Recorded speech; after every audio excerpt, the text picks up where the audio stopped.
En el otoño de 1931, ante los constantes ataques de asma que sufre su hijo Ernesto, la familia Guevara se traslada a Córdoba en busca del aire saludable de las sierras. En la provincia mediterránea transcurrirán la niñez y la juventud de quien será una de las personalidades más trascendentes del siglo XX, el Che Guevara.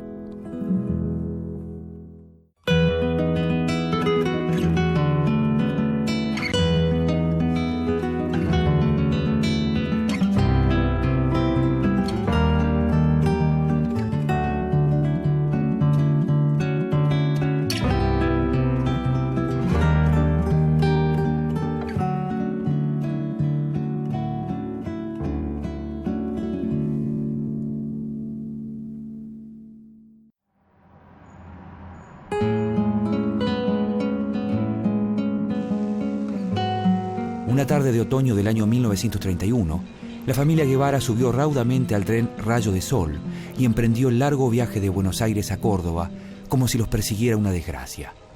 En el interior del vehículo, el pequeño Ernesto Guevara sufría otro de sus habituales ataques de asma. Luego de haber probado todo tipo de tratamientos, el aire puro de las sierras cordobesas parecía ser el único remedio que podía aliviar la salud de Ernestito. Los Guevara llegan a Altagracia en gran medida por imposición de mi padre. Mi padre era su médico. Lo que pasa es que en aquellos tiempos no había verdaderamente medicamentos eficaces. En esos tiempos ir a las sierras era un paliativo, era un medicamento, diríamos. Los Guevaras decidieron afincarse en la localidad de Altagracia, un pueblo conservador con una fuerte influencia de la Iglesia Católica y cuya principal actividad era el turismo destinado a las clases altas porteñas. Una Altagracia pueblerina de 10.000 habitantes, un pueblo muy creyente, con muchos rancheríos hacia el sector de las montañas, hacia los cerros, con una omnipresencia del Hotel Sierras, que era un hotel con una clientela muy aristocrática, que se había fundado en 1908 y que los Guevara frecuentaron porque era un espacio de sociabilidad, era la conexión que ellos tenían con el mundo de la sociedad porteña y de la sociedad urbana, diríamos.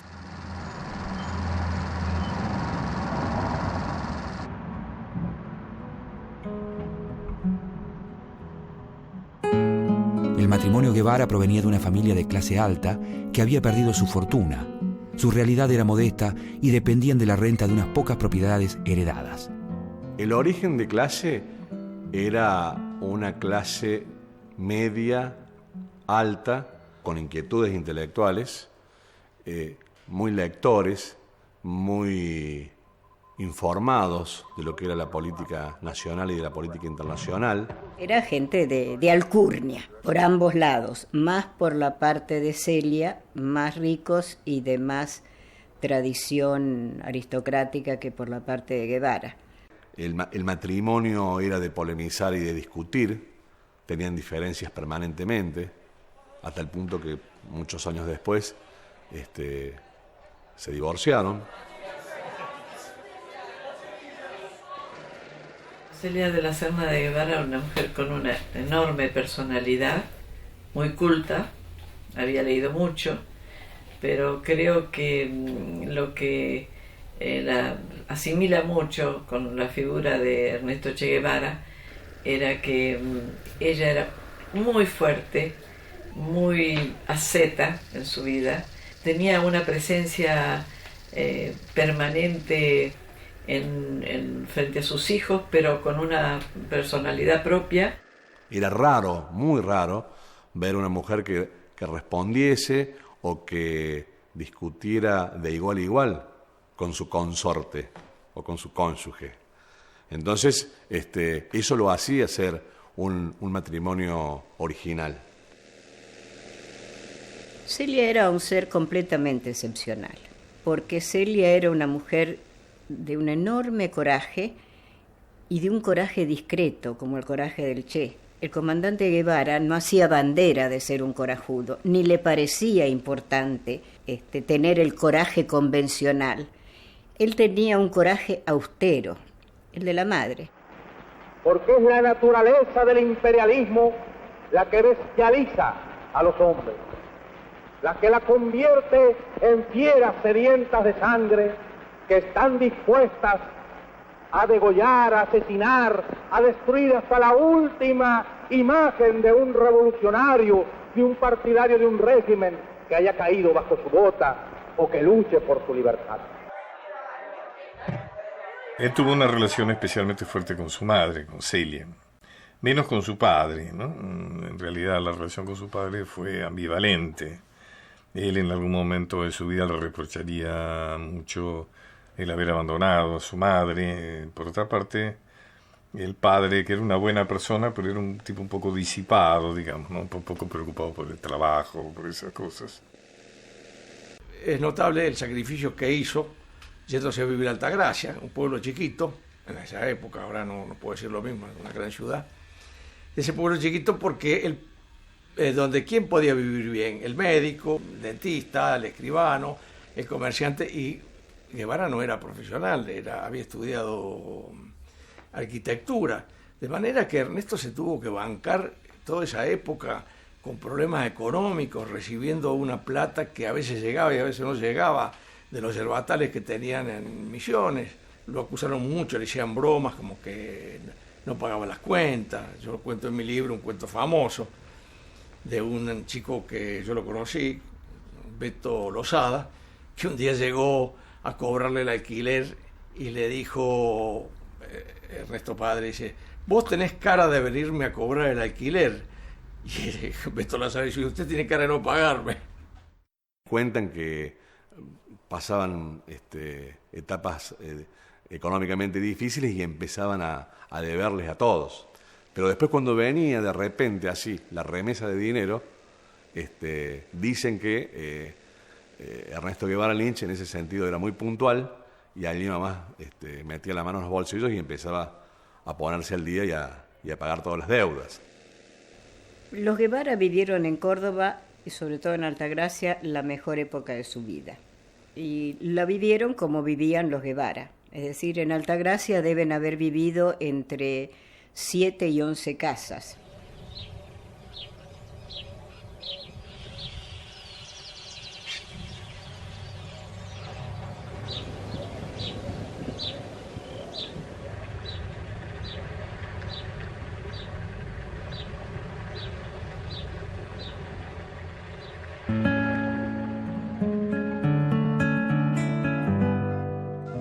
La casa de la familia Guevara estaba abierta a todos los amigos de Ernesto, sin ninguna distinción de clase. Al igual que sus padres, el pequeño Ernesto se codeaba con lo más aristocrático de Altagracia y también con los niños de las familias más humildes.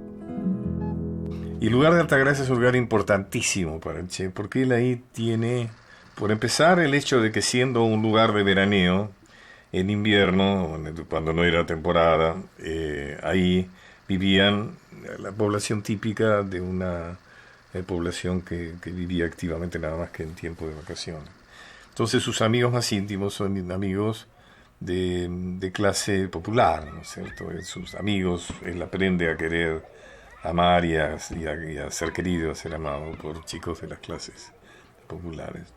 Era una forma linda que nos atrae, y porque hablaba bien también, chico culto, educado, y explicaba bien las cosas, y sin maldad, sin nada, sin pelea, nada, porque él nunca peleó, nunca, solamente le tenía odio a los curas y a los ricos.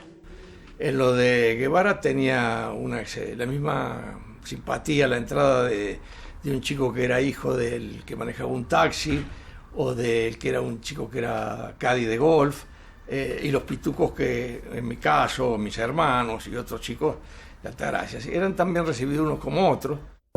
Yo me imagino como una tribu de convivencia de niños a donde estaba muy manifiesta la actitud de compartir. Algunas veces nos daban de comer también, como si fuera una obligación, no sé. Porque usted van los chicos a otro lado, los sacan rajando, que trae tantos chicos. Pero como nosotros lo cuidamos de Ernesto, entonces ellos habían sufrido tanto por el chico cuando era chico. Entonces, como estaba el chico contento y feliz con nosotros, entonces, ¿qué? Dice, bueno, acá está el remedio. Por su forma de ser, podría sentirse más cómodo con los amigos llamados los amigos del monte, montaraces, con los cuales hacían excursiones a los arroyos, a los ríos. Eso de alguna forma también lo fue moldeando en su personalidad, de tener un contacto directo con la naturaleza, tirarse a los arroyos, trepar los cerros, o sea, desafiar pequeños desafíos a los 10, 12, 13, 14 años, que de alguna manera después van fogueando tu personalidad. Ernesto era inquieto, hacía siempre todo lo posible por conocer nuevos lugares, por saber más, pero sobre todo, era generoso por naturaleza. Todo lo que aprendía y todo lo que tenía lo compartía con sus amigos. A un chico le regalan una bicicleta y ese chico no se la deja tocar a nadie, ¿no es cierto? Anda él y Ernesto tenía la bicicleta y se la prestaba a todo el mundo. Le regalaban un peso así, que era una plata en esa época.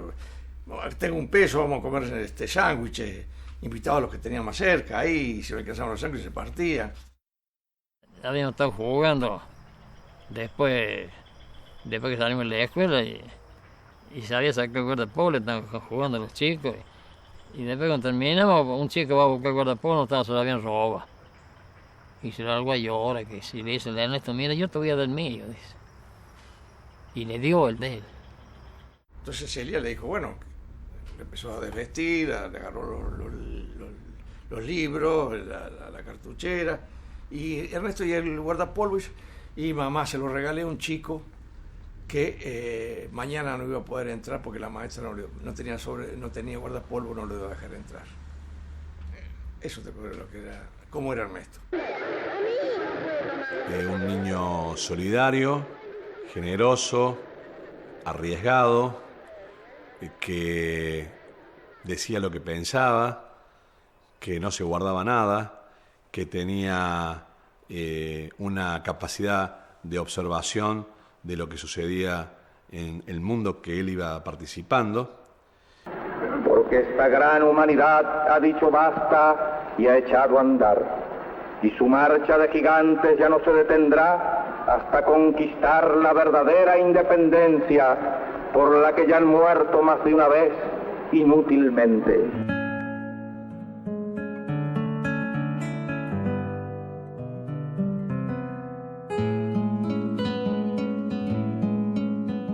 En vez de doblegarse por la enfermedad, Celia anima a Ernesto a desafiar el asma haciendo una vida normal, practicando deportes y jugando a la par de sus amigos.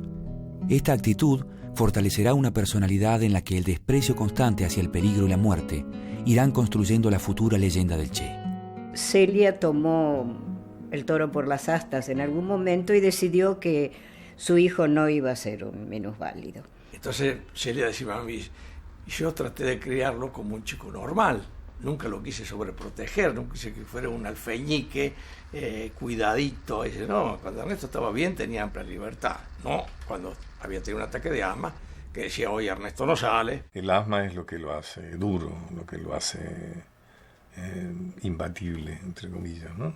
Yo transcribo en mi libro una conversación que ellos tienen en la cual el padre le dice, vos lo vas a tratar como si fuera como los demás, y no ves que no es como los demás, se puede morir.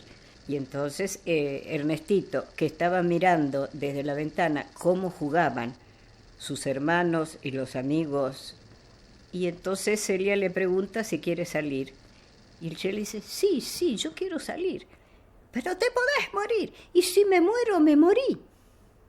Le contesta Ernestito de, supongo que 6 o 7 años.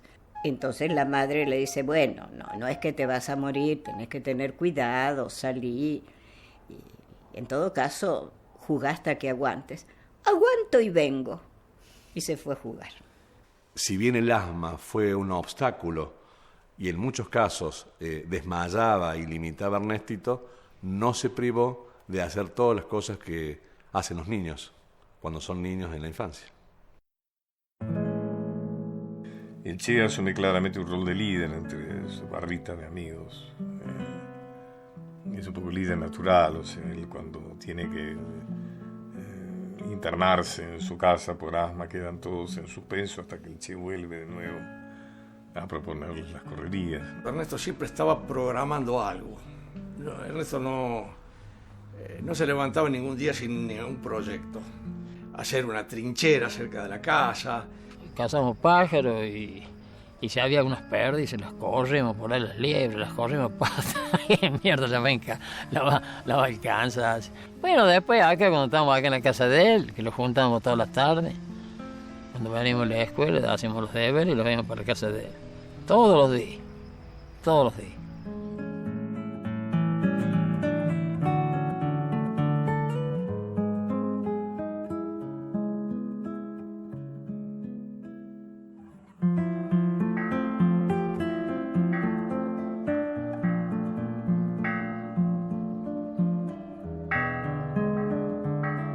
Ernesto concurre a la escuela pública como cualquier niño común de Altagracia. Con su enfermedad a cuestas, supera algunos cursos como puede, incluso rindiendo libre algunas materias. Pero mientras cursa como alumno regular, se integra totalmente con sus compañeros y siempre se destaca en las clases, en los actos escolares y en los recreos. En Altagracia asiste al colegio San Martín y al Santiago de Liniers. Era un alumno regular, muy de hablar, de querer opinar, más en el secundario que en el primario. Y él era inteligente. Y yo siempre le decía, che, le digo, ¿por qué sos tan sonso? Digo, te portas mal. Digo, mira, ya te han descontado 2 o 3 puntos. Total, dice, después dice, pido pasar y me saco un 10, dice, y levanto todas las notas de golpe.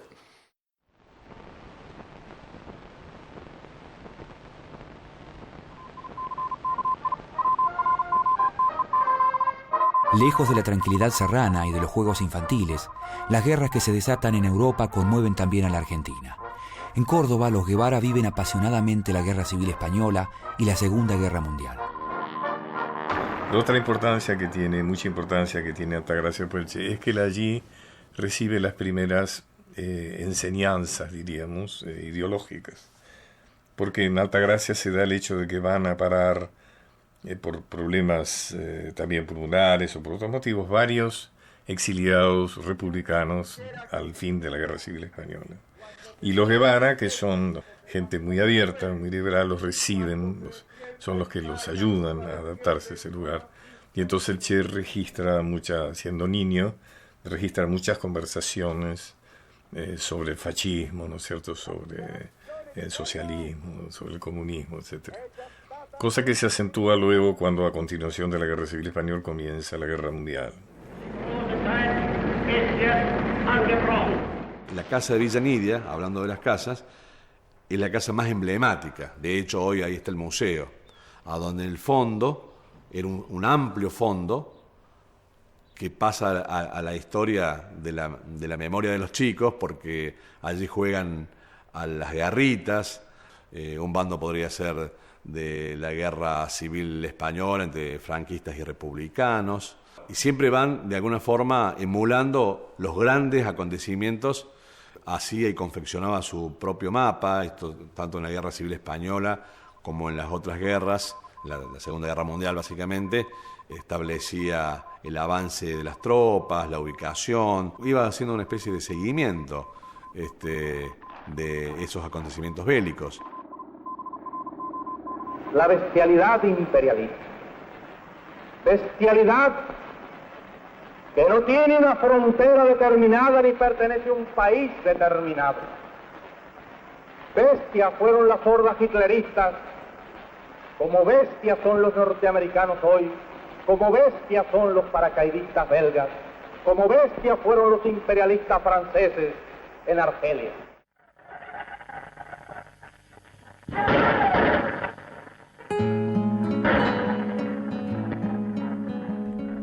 En el año 1943, la familia Guevara se trasladó a la ciudad de Córdoba.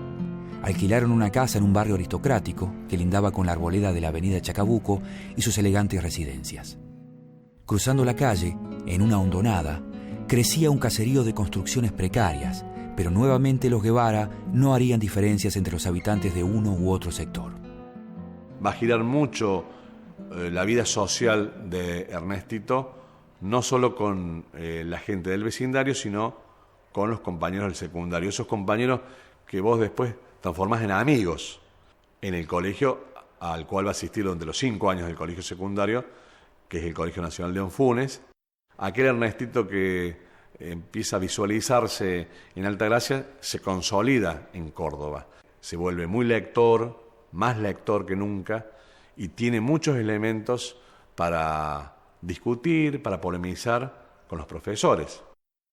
En Córdoba, Ernesto conoció a la bella María del Carmen Ferreira y se enamoró. Chichina, como le decían a la joven de 16 años, era bella e inteligente y pertenecía a una de las familias más aristocráticas y ricas de Córdoba. Contrariando los deseos de su familia, Carmen correspondió al amor de Ernesto. Era la princesa cordobesa. Y a Che le gustaban los desafíos. Lo interesante es que el sistema de seducción, presentarse muy desgreñadamente, a veces con zapatos de distinto color, sin cambiarse la camisa que usaba, además no tenía, era un hombre, muchacho pobre, o sea que más que tratar de parecerse a nosotros, intensificaba la diferencia. Entonces no respetaba las normas sociales, protocolares de esa clase. Era seguramente un adolescente muy encantador, ¿no? También por su heterodoxia, ¿no? Y es una presencia, como decían algunos por allí, una presencia abrasiva, una presencia difícil, porque él ya estaba desarrollada su personalidad provocadora y de no quedarse callado. Ya estamos hablando de un joven de 20 años, 20, 21 años, ya con una formación sólida intelectualmente y con ganas de salir a rodar mundo. Durante su adolescencia, Ernesto continuó practicando deportes.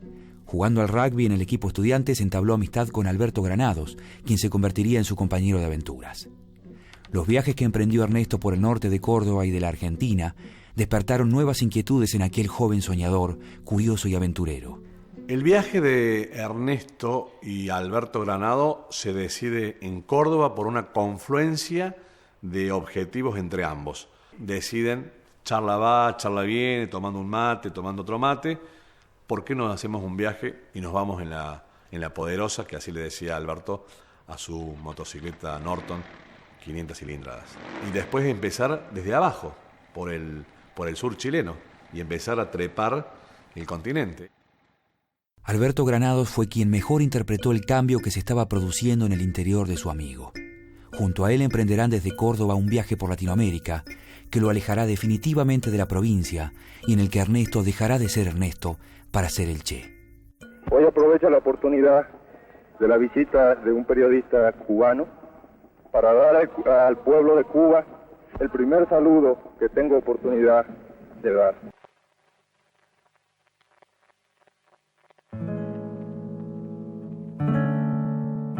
Mira, el Che me impactó mucho.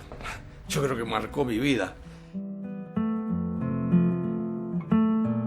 Le encantaba a ellas que al Che le gustara la poesía, por ejemplo. Incluso de que fuera de una gran frescura y de una gran rebeldía y de una capacidad de inventar cosas, ¿no? De una capacidad creativa. La mayoría de las cosas que hizo Ernesto Guevara, lo que lo hicieron famoso, no era que lo hacía para obtener gloria ni obtener ningún dividendo de eso. Amistad como la que teníamos nosotros, no. Pero esa amistad sincera, ¿no es cierto? Mira los años que han pasado y sin embargo yo no lo he visto más, pero lo he seguido y sin embargo yo no me olvido, nunca.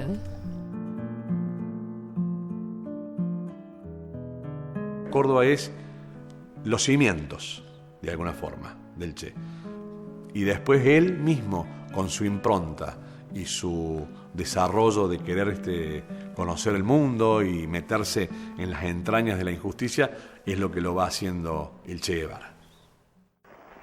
La imagen de lo que se puede conseguir mediante la lucha revolucionaria, la esperanza de un mundo mejor, la imagen por la cual vale la pena arriesgar la vida, sacrificarse hasta la muerte en los campos de batalla de todos los continentes del mundo.